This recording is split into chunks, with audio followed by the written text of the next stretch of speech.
I'd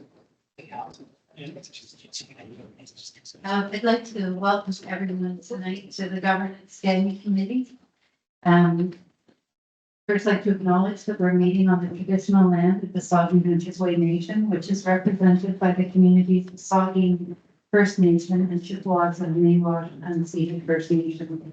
We also think that the Métis Nation of Ontario, whose history and people are well represented in Bruce and Grey counties. We have not received any regrets this evening. And just like to remind everyone, in accordance with Ontario Regulation 46397, trustees must seek written approval from the board chair to attend meetings electronically. In order to receive approval, they must meet the requirements as set out in the regulation. Tonight we have Trustee Morgan and Trustee McComb joining us online. Welcome.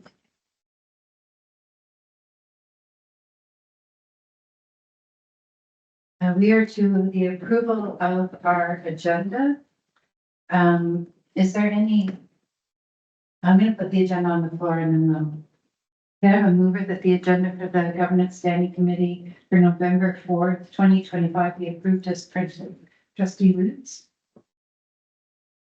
Is there anything that anyone would like added to this agenda this evening? I don't see any.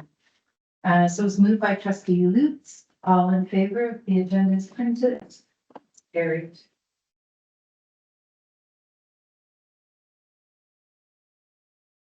Is there any disclosure of pecuniary interest on any of the items on our agenda this evening? Seeing none. There are no delegations. There are no field trip reports this evening. So I would like to invite Superintendent of Education McEwen to speak to the staff absenteeism report.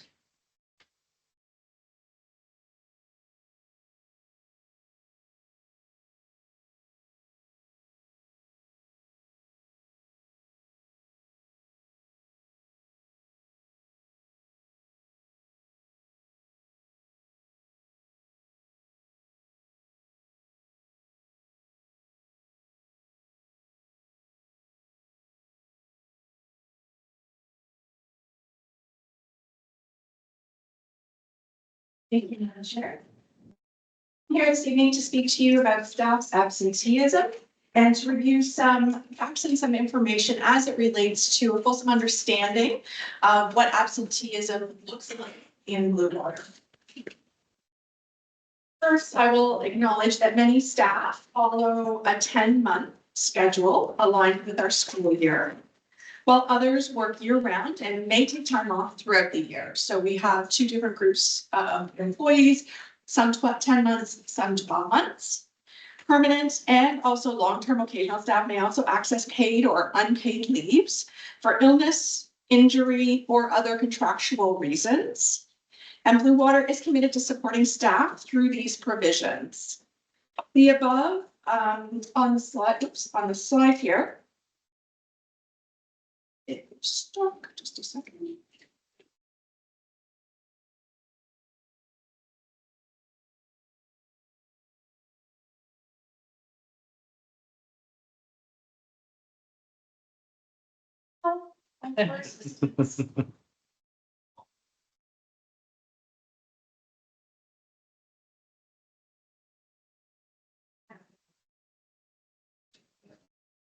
The slide here does reflect some absentee rates. These are reported as per occurrence, so it is not a full day or an equivalent to 1 day, but these are occurrences that represent 3 of our largest employee groups in Blue Water.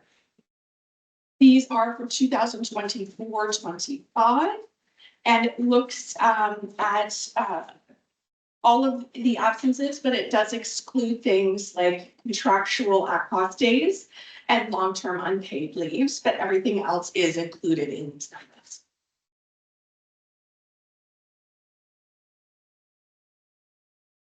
Regardless of the type of absence, employees are responsible for managing their own attendance or regular attendance. It is understood that from time to time, employees may need to be away from work. There are two main categories of absences, both of which can be cause for concern. The two categories have different pathways for addressing concerns and ensuring effective support.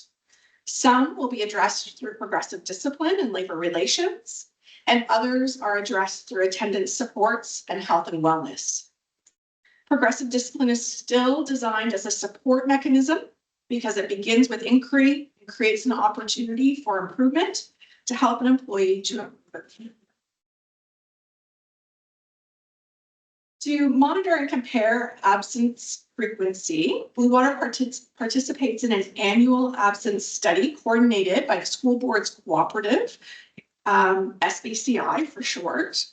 The absence study has identified and tracked sick leave usage prior to changes to sick leave benefits implemented in 2012. In 2012, there were central agreements that changed how we allocate sick leave. And since that time, we have seen an increase in the use of absenteeism as it relates to sick leave. Prior to 2012, just to give you a little context, we had teachers who were allotted 20 sick days per year, and then they could bank their unused sick leave towards a gratuity that would be paid out upon retirement. With the change, we now have teachers and other working groups who are allocated 11 sick days with the addition, and those sick days are paid out at 100%, with 120 short-term leave days at 90%, for a total of 131 days that they have access to. There are many contributing factors to sick leave usage that can be exacerbated by personal situations for employees inside and or outside of the workplace. And in some cases, there may be a culture of entitlement as it relates to sick leave versus benefit.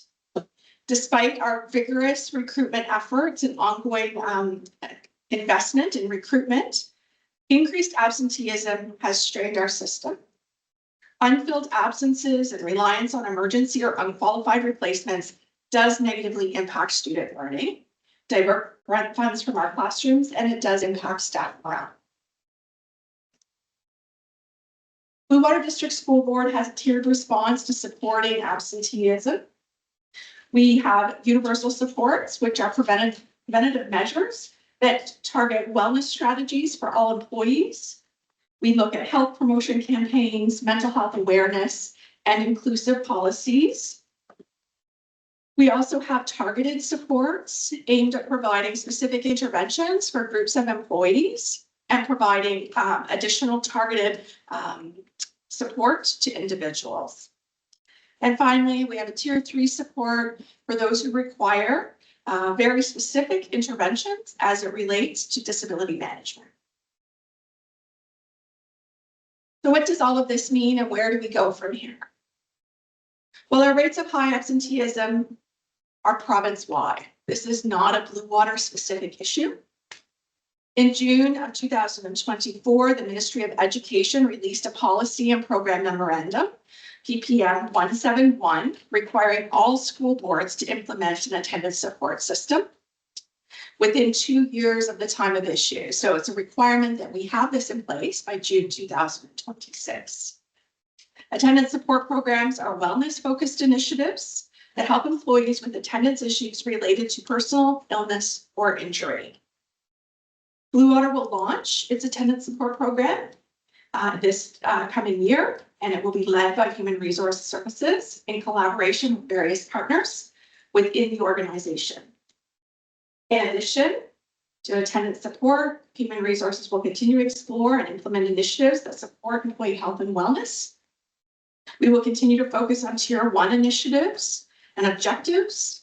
We will enhance the awareness of absent reasons and impact a change through training for staff and supervisors. We are reviewing procedures in the board, and you will also be seeing some policies as well. Overall, we will continue to invest effort and time and resources into helping employees as we manage the attendance. Overall, the cost of absenteeism has both direct and indirect costs. Reducing absenteeism by only 1 day per employee who uses this benefit would redirect hundreds of thousands of dollars in funding. Blue Water District School Board is committed to supporting a safe and healthy work environment and ensuring responsible stewardship of resources.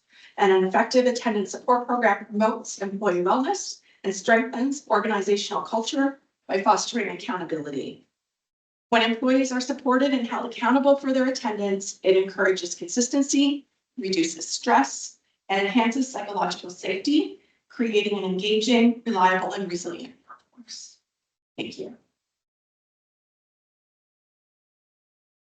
Thank you. Do trustees have questions or comments? Trustee Lewis. Thank you. Thank you for the great presentation, and I know absenteeism is a challenge and a huge cost, and I just have one question though about encouraging people to stay home when they're sick, because I know for a lot of people it is hard to stay home when they're sick, and I also know that's something we really need to encourage. So I'm just wondering how we might be balancing those two messages. Through the chair. It's always a challenge. We have an extremely dedicated and committed workforce here in Blue Water who want to do great things for kids. And sometimes people will make personal choices as it relates to what needs to occur in order to look after their own wellness. Our efforts when we are looking at education are around helping people to understand that they do have a benefit available to them if it is required, if they are sick, and we encourage them to use it if they are sick. Trustee Craig. The aspect of absenteeism that interests and concerns me most is that which is related to, I guess, simply call it violence in the schools. Something that I've spoken to Chair Thompson about and the Director Keene as well. I have read that absenteeism from violence directed towards teachers and EAs in particular is at a crisis level. And I wish you had in this report pulled out the statistics that pertain to that. I would like to know how many incidents in this past school year, for example, are pertaining to either physical or verbal violence. How have teachers reacted and how many teaching days have been lost as a result of that, as a result of their absence? I'd like really a substantive report on that subject, but maybe you could give me the beginnings of a report. I did not come prepared today with data that is related to. It does relate obviously to absenteeism because many teachers and EAs are absent for maybe 2 days, maybe 2 weeks, maybe 2 months because of some of these things that have been occurring in our schools. I do not dispute that we need to be looking at violence in our schools. However, it is only one reason for absenteeism, potentially within our school with our staff members. As I indicated, I do not have the data related to workplace violence here this evening, and I'm not able to speak directly to that at this time. I could through you, Chair.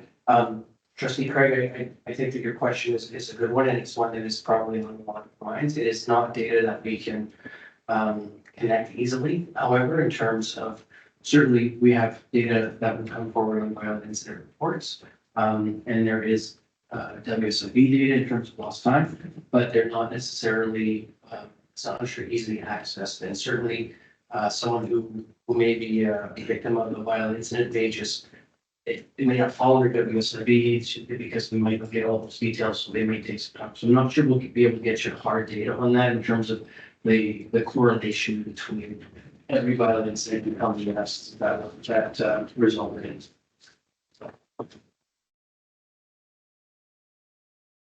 in. Well, if I could follow up on what the director said, thank you. I appreciate it if one could, if you could do your best to develop and present whatever information is available. The central question is, do we have a crisis on our hands here in Blue Water, as we appear to have, according to reports I've read across the country? And I know this is not a simple problem, and it's not just Blue Water by any means, but I'd like to have a sense of two things. One, what's happening, and two, what are we doing about it specifically?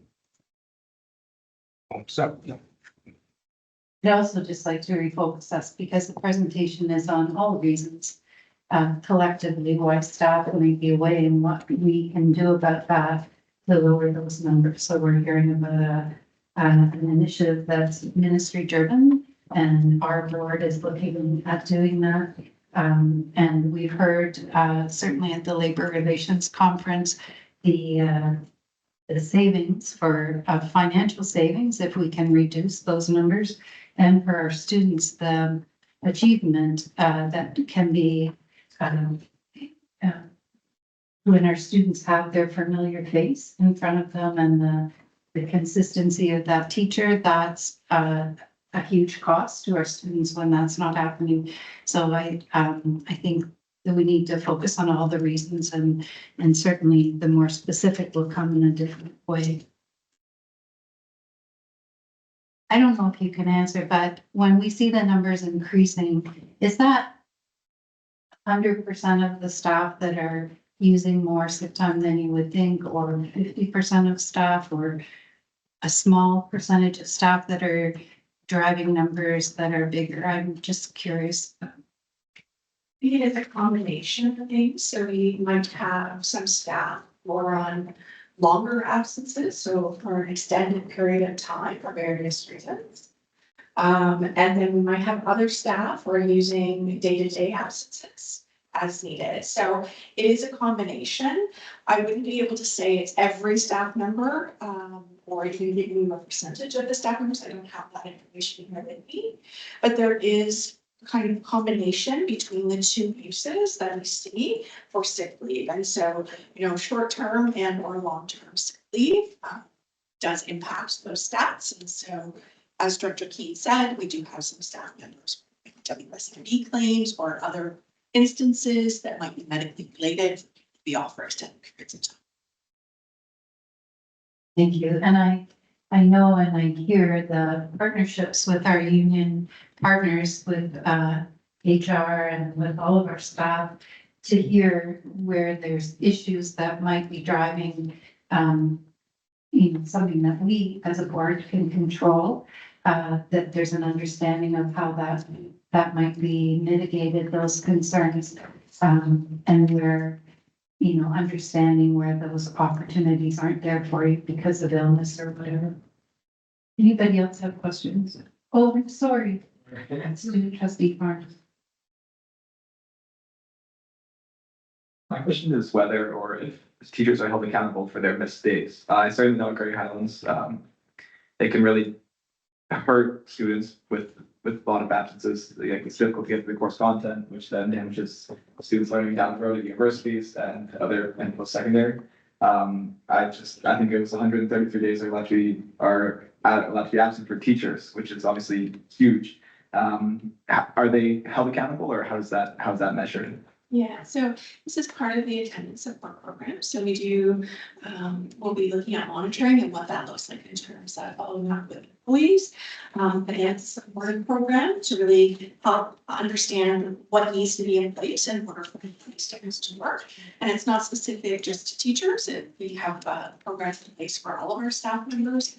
Again, we know that we have committed people who want to be at work, who want to do great things for kids. If there are specific issues that we need to be addressing, then as HR, we are supporting administrators at school and supervisors and managers to address specific issues. Any other questions or comments? I don't see any. Thank you so much for your presentation. We have two committee reports. So I would first like to invite Trustee Atkinson to speak to the Special Education Advisory Report. Thank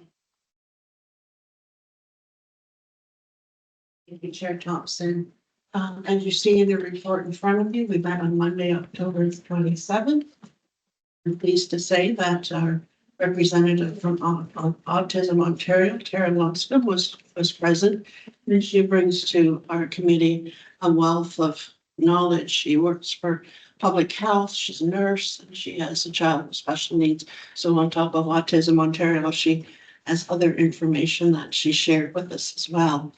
We had some people missing because of different circumstances, and we wish them all well.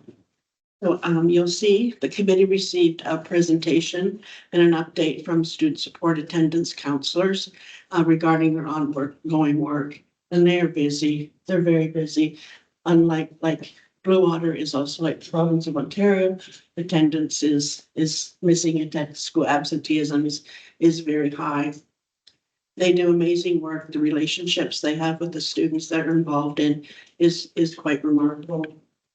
We also had Samantha Ward from our child youth worker, and she shared with us what her and her colleagues go into the school, and they spend about 6 weeks in a classroom, and then they move on. And she gave us some takeaways. And so this was one of the lessons. It's lesson 4 is how to handle peer pressure and secondhand smoke. And it's a little workbook, and it finds things that the student gets to do. And then this little book is for a grade 6 student, and it's media literacy and body confidence. And it was just the timing of these things, presentations are wonderful, because I had met 2 little boys in the hall week before, and they were talking about safe space, because the special lady told them it was okay to have safe space. And it turned out to be one of our child youth workers that had told them that. So now Samantha was, I believe, one of 4 youth workers. She did not have any, she didn't have a course on the roots of empathy, but we did better yet. We had our own very Chanel Nixon, who is Lauren's assistant. Her little boy Archer participated in the Roots of Empathy at Hanover Heights. And do you know what Roots of Empathy is? Yeah. So I won't have to go into that. Do you know what that is, Michael? All right. So just Yes, for the students that might not know, it is learning about your emotions and dealing with them in a healthy and respectful way. And they observe a small child, mostly newborns, in their development and their emotions. And so Chanel was telling us that when they would ask her if Archer talked, she was told not to say no. The response was not yet. So at the end, she was given a tree with all the students' names on and wishes for Archer. And one was being a hockey player. Well, knowing his dad, I'm sure he will be a hockey player, but it was little takeaways. And the girls, of course, was gymnastics and ballet and whatnot, but it was very appropriate. And Chanel brought all that for us to see. The committee, we receive reports from their ongoing functions for the month of October, September and October. And we have also reviewed and approved our SEAC terms of reference, and we updated our goals. And that was just putting in family action. So one thing after this, it's not in your report. The parents, the members at large wanted to have a networking night. We've talked about this at SEAC for quite a few years, but we've actually going to apply for some PIC funding and have a networking night. We had a brief meeting on Friday. We've accomplished a lot in 20 minutes. And so look forward to that in the spring. That's if our grant gets approved. Superintendent LaFave. We didn't know if it was possible to use PIC funding for SEAC, but we're gonna give it a try and it looks good. So I'm looking forward to sharing that with you more with that at a later date. And that is my report.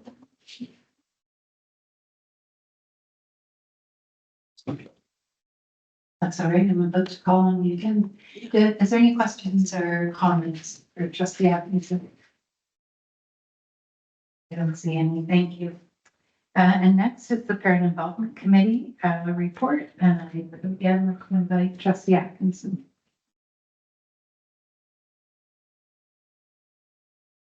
So we met online on Monday, October the 6th.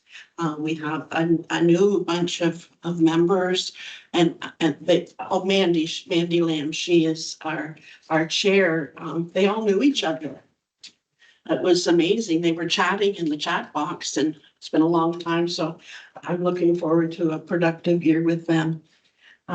We had a very, very wonderful presentation from TVO Media. Mary Frances Leon, she's the manager of community engagement and digital learning division. And there were things that we all learned, how to like math and numeracy from K to 12, and it's a safe spot. I highly recommend you look at that site. It can help some of your parents, your own grandchildren, maybe your own children, and it's on numeracy and literacy from K to 12. So there was a lot of great information that came from that. And I just want to take a moment to thank Keith and Mary Lou and all of the people that in their department that looked after that networking evening. It was very well attended. I would have to say there was maybe 75, 80 people here. It filled the room. I've heard a lot of good response thereafter. And thank you for all your hard work. That is my report. Thank you very much. Are there any questions? Thank you. We are making record time here. Are there any new notice of motions this evening? See any? There was no business added to our agenda. Are there any announcements? Trustee Atkinson. I just need a minute. Bear with me.